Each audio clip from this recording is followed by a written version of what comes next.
Good morning, all the children. And, as today, the Person Flower is celebrating the different the festival. This is the first time in my life since 25 years too. I'm in the school field. This is the first time I came to this special type of program. I would like to thank you to our correspondent the Person Kalyan Medal గారు, అలాగే ఈ పాఠశాలకు చైర్మన్గా వ్యవహరిస్తున్నటువంటి రామయ్య శర్మ గారు, ఈ యొక్క పాఠశాల correspondent principal Kalyan madam గారు, మా టౌన్ అధ్యక్షులు, మా మిత్రుడు కస్మా సిరిసిల్ల టౌన్ ప్రెసిడెంట్, అలాగే పద్మశాలి సంఘానికి సిరిసిల్లకు ఈ మధ్య కాలంలో కోశాధికారిగా ఎన్నుకున్నటువంటి మా మిత్రుడు ఎల్ శ్రీనివాస్ గారు, అలాగే మా సంఘంలో ట్రస్మా టౌన్ బాడీలో ఉన్నటువంటి వైస్ ప్రెసిడెంట్ బూర శ్రీనివాస్ గారు కరెస్పాండెంట్. మరి ముందున్న I would like to thank you to all the teachers. Really a colorful program that you are celebrating. I have seen all the children are very glad to be here. And I would like to thank you to all the entire the teachers and the teamwork is going on. The beautiful decoration. I have never seen this is the first time in my service 25 years to have seen such a very beautiful program. And something special. Person Flower means something special in here. Sisla itself, I have seen according to my knowledge. Since long time she has been running the school as she is giving a different look. She wants to do something special for the children. And that is the program today we are celebrating. Really I accept to ma'am Kalyan Madam garu. ఎందుకంటే ఈ ఇంకొక గొప్పతనం కూడా I want to emphasize, I'm very delighted to announce Madam is something different, something special always. I want to tell you now why something different. Because when we want to conduct a program in the school itself, we are giving priority for the police department and VIP political leaders are inviting.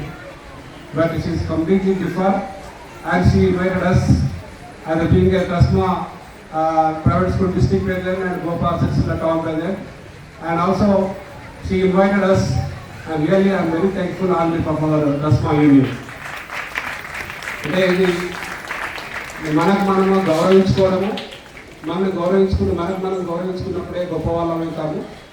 నాలుగు ఇంట్లో గెలుచుకుంటేనే ఇంట్లో గెలిచిన తర్వాత రచ్చ గెలవాలనేది నిజంగా ఆమె యొక్క విషయాల హృదయానికి మరి ఇంత మంచి చక్కని కార్యక్రమానికి మా ట్రస్మా సంఘ సభ్యులు వెళ్ళడం అంటూ మాకు ఇంత వినిపించినందుకు మా ట్రస్మా తరఫున వారికి మరొకసారి ఆ చైర్మన్ రామయ్య శర్మ గారికి మరియు పాఠశాల కళ్యాణ్ మేడం గారికి మరి ఇక్కడ ఉన్నటువంటి ఉపాధ్యాయులు మరి ఎంటైర్ టీంకు మేము మా సంఘం తరఫున ప్రత్యేక ధన్యవాదాలు తెలియజేస్తున్నాం. ఇంకా ముఖ్యంగా మనం ఈ ఈవెంట్ గురించి మనం మాట్లాడుకోవాల్సిన అవసరం ఎంతైనా. కామన్గా మనం ఏ పాఠశాల కానీ ఏం జరిపినా ఒక ఫెస్టివల్గా అనుకోవాలి. పిల్లలకు ముఖ్యంగా నేను చెప్పేది ఏంటంటే పాఠశాలలో నిర్వహించే ప్రతి కార్యక్రమం టీచర్స్ కూడా కావచ్చు, పిల్లలు కూడా కావచ్చు, మనం ఎప్పుడే పండుగలకు ఎలాగా సంతోషంగా ఉంటామో ఏ కార్యక్రమమైనా ఒక పండుగ వాతావరణంలో, అది ఎగ్జామ్సే కావచ్చు, స్పోర్ట్స్ ఈవెంటే కావచ్చు, క్విజ్ కాంటెస్ట్ కావచ్చు, ఒక పండుగ వాతావరణం ఫెస్టివల్స్ లాగా నిర్వహించుకున్నప్పుడే పిల్లలకు ఆనందం, ఉత్సాహం ఉంటుంది. అలాగే టీచర్స్ కూడా వాళ్ళని ఎంకరేజ్ చేసి మరి ఇంత చక్కని కార్యక్రమానికి మరి ఇక్కడ ఉన్న PET also really thankful and very good as a parent also I say I feel that like a small Olympia.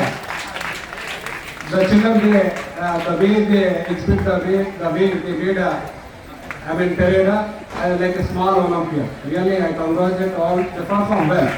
There is no doubt at all. Really the high school when they are taking fame around this really great accept to all the children.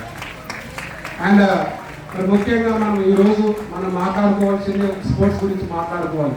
ఈ మధ్యకాలంలో నేను ఒక impact programme వినడం జరిగింది. గత 3 రోజుల క్రితము JD Lakshminarayana గారి ప్రోగ్రామ్ విన్నాను. ఒక ఇంపాక్ట్ ప్రోగ్రామ్. జేడి లక్ష్మీనారాయణ గారు అంటే చాలా పెద్దవాళ్ళు, జాయింట్ డైరెక్టర్గా అది CBIలో చేశారు. చాలా ఇంపాక్ట్ ప్రోగ్రామ్స్ చెప్తుంటాడు. కానీ ఈ మధ్యకాలంలో ఒక స్పోర్ట్స్ గురించి చూసిన ఒక ఇంపాక్ట్ ప్రోగ్రామ్ విన్నాను. తను ఏమంటారంటే పిల్లల్ని ఆడనివ్వండి, పిల్లల్ని ఎప్పుడు కూడా రెస్ట్రిక్ట్ చేయకండి, ఎప్పుడు క్లాస్ రూమ్లో ఉంచాలి. పిల్లలు తల్లిదండ్రులే కావచ్చు, ఉపాధ్యాయులే కావచ్చు, పిల్లలు ఆడనివ్వండి ఎప్పుడే కానీ. ఎందుకంటే ఎలా అయితే ఆడుతారో వాళ్ళే మానసికంగా శారీరకంగా దృఢంగా అవుతారు. ఎందుకంటే ఎప్పుడు క్లాస్ రూమ్లో ఉంటే వాడికి యొక్క కాంపిటేటివ్ లెవెల్స్ తెలియవు. స్పోర్ట్స్ అండ్ గేమ్స్లో టీం వర్క్లో వెళ్ళినప్పుడు అతను రన్ అయినప్పటికీ కూడా నెక్స్ట్ టైం ఖచ్చితంగా నేను విన్ కావాలని మెంటల్ యొక్క దృక్పథం ఏర్పడుతుంది, పోటీతత్వం ఏర్పడుతుంది. మరి ఎవరితోటి పోటీ పడినప్పుడు క్లాస్ రూమ్లో ఎప్పుడు క్లాస్ రూమ్లో ఉన్నప్పుడు వారికి ఒక పోటీతత్వం తెలియదు. కాబట్టి ప్రతి ఈవెంట్లో వాళ్ళు పోటీ పడ్డప్పుడు ఒకవేళ విన్ కాకుండా రన్ అయినా కూడా మళ్ళీ నెక్స్ట్ టైం ఖచ్చితంగా విన్ కావాలనే ఒక ఆలోచన దృక్పథం వాళ్ళ మానసికంగా వస్తుంది. మళ్ళీ నెక్స్ట్ టైం పోరాడి గెలుస్తాడు. అంటే పోరాట పటిమ అనేది ఈ ఆటల వల్ల వాళ్ళ యొక్క మానసికంగా, మెంటల్గా, మానసికంగా కావచ్చు, ఫిజికల్గా కావచ్చు, వాళ్ళకు ఒక దృక్పథం ఏర్పడితే సాధించాలనే తపన వస్తుంది. మరి ఇట్లాంటి స్పోర్ట్స్ అండ్ మీట్లో ఉన్నప్పుడు వాళ్ళ యొక్క సైంటిఫిక్గా చెప్పాలంటే ఏ వ్యక్తి అయితే, ఏ అబ్బాయి అయితే, ఎవరే అమ్మాయి కావచ్చు, అబ్బాయి కావచ్చు, ఆటల్లో ప్రాబ్లం ఉన్న వాళ్ళు చిన్న బాల్యంలో బ్లడ్ సర్క్యులేషన్ ఎక్కువ పోతుంది. The flow it goes around the body as they are